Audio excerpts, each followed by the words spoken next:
family show where we discuss everything about health and more focus on mental health basically. So like we all know, this is the month of May and it's a month where we discuss more of mental health. So I am here to clarify and clarify the difference between anxiety and fear. As we all know, anxiety and fear tends to portray itself in a very subtle manner that you might not know which is which. And after this, we're also going to talk about depression. So, but before then, I'd like to bring something very, very interesting to you all, the statistics of mental health in Nigeria. So, well, firstly, about 30% of Nigerians as of 2017 have been recorded and noted to be suffering from mental health. Actually, this was reported by the Permanent Secretary of the Federal Ministry of Health, Mr. Abdullahi. So you can imagine where 30% as of 2017, we're suffering from mental health according to our own data. Just shortly within that period, the WHO also noted in the year 2018 that about 7 million Nigerians are currently battling with depression and other mental health situations. Alright, within a short period of that time, 2 years later, it was recorded about 15 million Nigerians are currently battling with mental health disorder. So this is to tell you how bad it is and how high it is going in the society. So that is one. Obviously, we are in the year 2022. We need no prophet to let us understand that right now, mental health is a big concern in the country. Well, enough of this mental health. Let me just bring it down to the level where we all understand. Firstly, what is health? According to WHO, health is a state of physical, mental, social, and spiritual well-being. So you can see it's mental well-being is part of being health and not just the absence of disease or infirmity. So you are regarded to be healthy not just for the fact that you're not going to the pharmacy to get malaria medication, or you're not going to see your doctor because you have some ailment to take care of or not. So many things have to be considered for you to be regarded to be healthy. So we're talking about your physical state, we're talking about your social state, we're talking about your mental state, we're talking about obviously your spiritual state. So, and you can agree with me for a fact that health is the foundation of the nation's growth, basically. So bringing it down to mental health now. So mental health is a state whereby a person has the ability to recognize his own ability and at the same time can be able to work productively in the community or wherever he finds himself, can be able to take care of life stresses and carry out his daily responsibilities without any trouble. So the moment you find yourself not being able to obviously work productively, not being able to recognize your ability to take care of your daily stress and your responsibilities, and not being able to contribute to your community, obviously your mental health is at stake. So not necessarily only when you're the mad person in the street. So that is one statistic about health I want to bring in now. Another one is the health policy of Nigeria, the health policy generally in the country.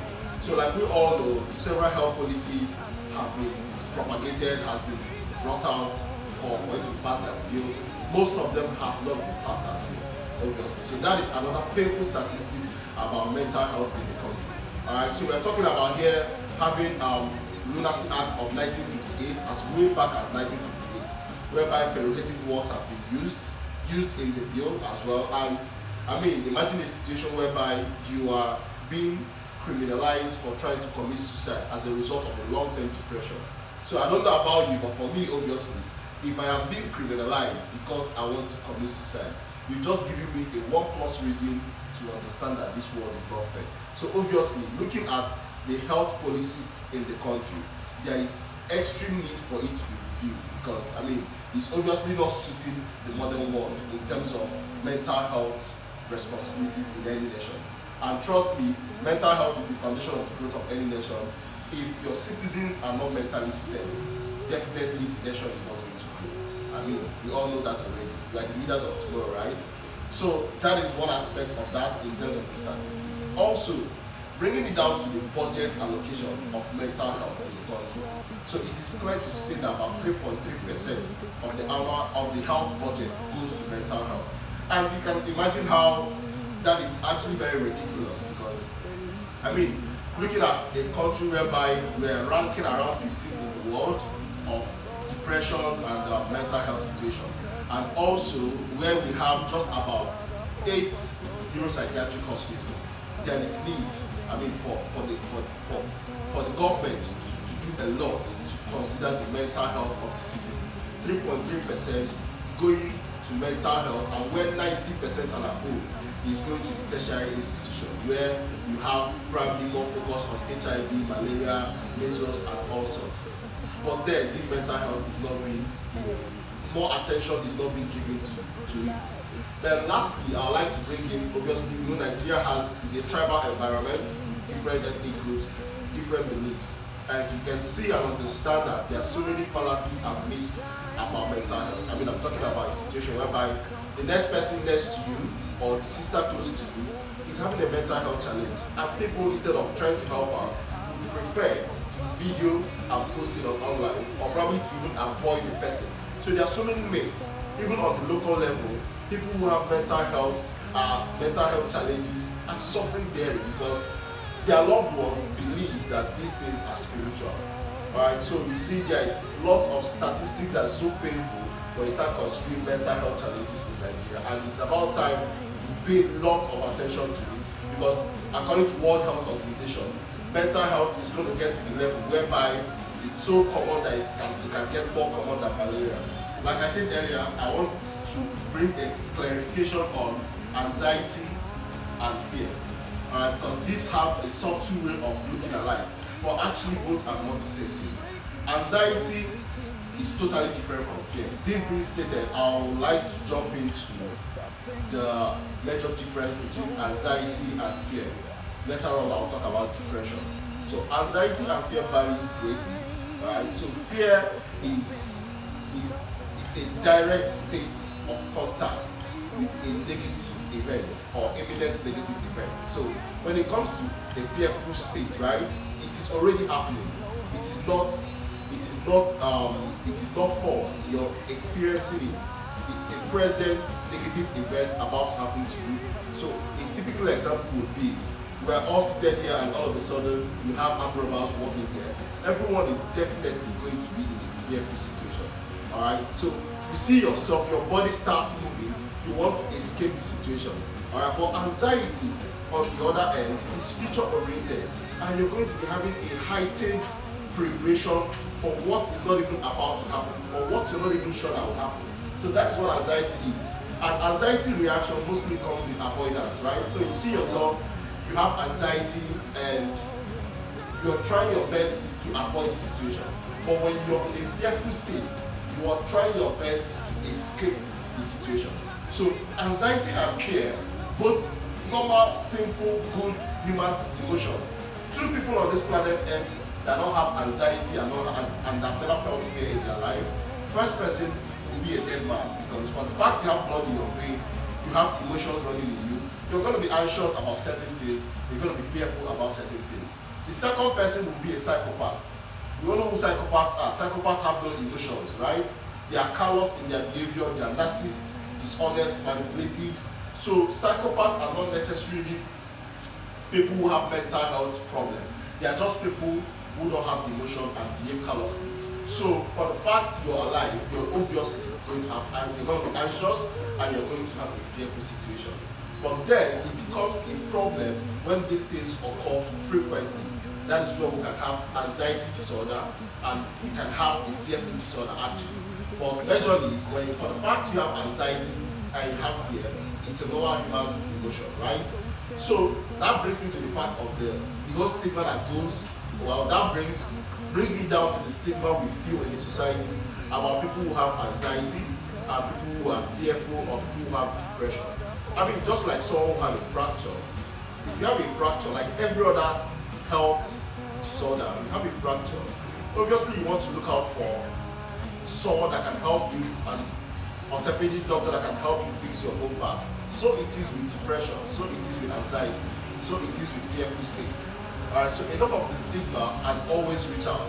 Now for people, when you eventually feel, in as much as anxiety is a normal human emotion, But when it eventually occurs and it's so frequent that it affects your daily life, then you can reach out for help.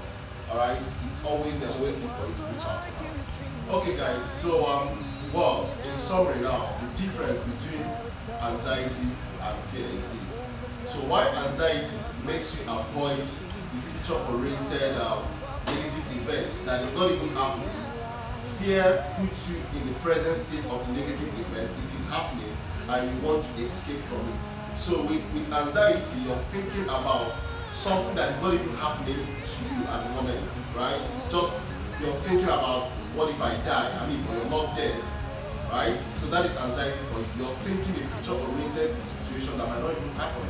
For fear, you're thinking about the current present danger that you're already facing. Alright, so that's the major difference between fear and anxiety. So for anxiety on its own, there are, well, I must recognize the fact that Lagos State actually brought out a lifeline that you can call, Lagos Lifeline. You can call it a 24 hours service line that can help you, counsel you if you're going through any of these situations like anxiety disorder, any of the mental health disorders. So always feel free to call. The number is 090 9000 mind spelled MIND, or 090 9000 6463. Well, I think more should be done to make people know, because it was on the basis of my research that I noticed that okay, this is actually existing, and if good things are being done and people don't know about it, so there is more awareness needed for. I believe there is, if the government has already done certain things about mental health, especially in Lagos here, to produce a 24-hour service where people can always reach out whenever they are having a mental situation. There should be more awareness, because up until now I never knew until I researched about it. So I'll say that again.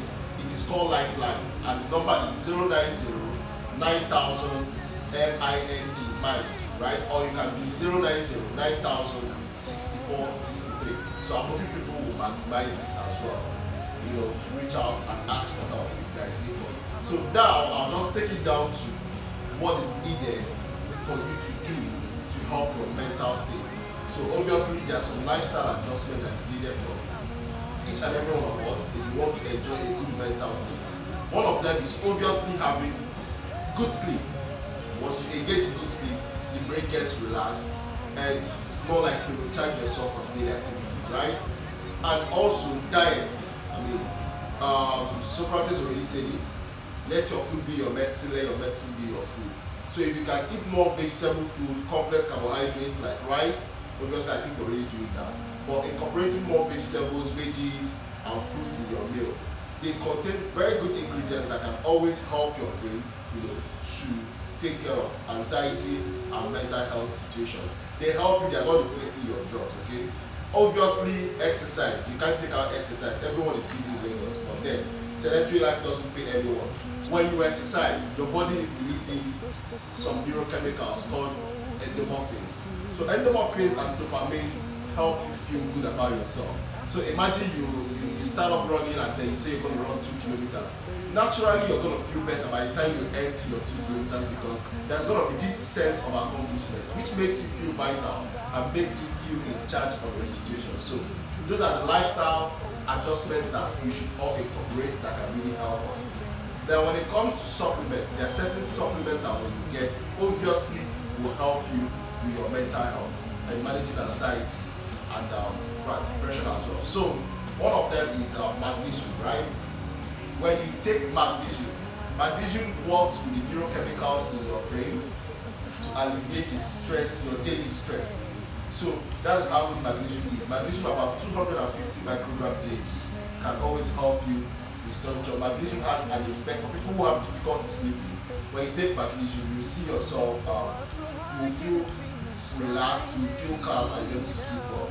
So magnesium is a very essential supplement that does the job in helping you alleviate anxiety issues and depression. Another one is fish oil, omega-3. Omega-3 we always know way back that it is very good in insulating the brain cells. So even when people are much younger, they give you omega-3 to help, with your brain cells, to help with brain matters in the brain to be more better. So when you get omega-3 and you take omega-3, it obviously helps to insulate your brain cells. That way your brain cells can handle stress better. Alright, and Another one in the supplement list would be, passion flower, lavender, lemon balm. These are herbs. Most times you see it in teas. Passion flower, lavender, chamomile, lemon balm, or lemongrass. So this has a soothing effect. It helps you to relax. It has a little sedative effect. It drives you to sleep in a very healthy way. So if you can get your hands on these things, this can really help you as well. Generally, your multivitamins contain so many big complex vitamins, some minerals like zinc, selenium. Obviously, you see magnesium there, and these things play vital roles in helping your brain cells alleviate stress and anxiety. Well, for me, I enjoy taking Reload Immunity a lot because it contains inositol, choline. These are essential part of the chemicals in the brain that help you with relaxation and obviously help you with energy and your daily stress. Alright guys, we've come to the end of this section on anxiety and fear. If you have contributions or you have something to tell us about or your own part of the story, please comment on the comment section. Also click the like button and share this. You can never tell who might want to listen to this. Thank you.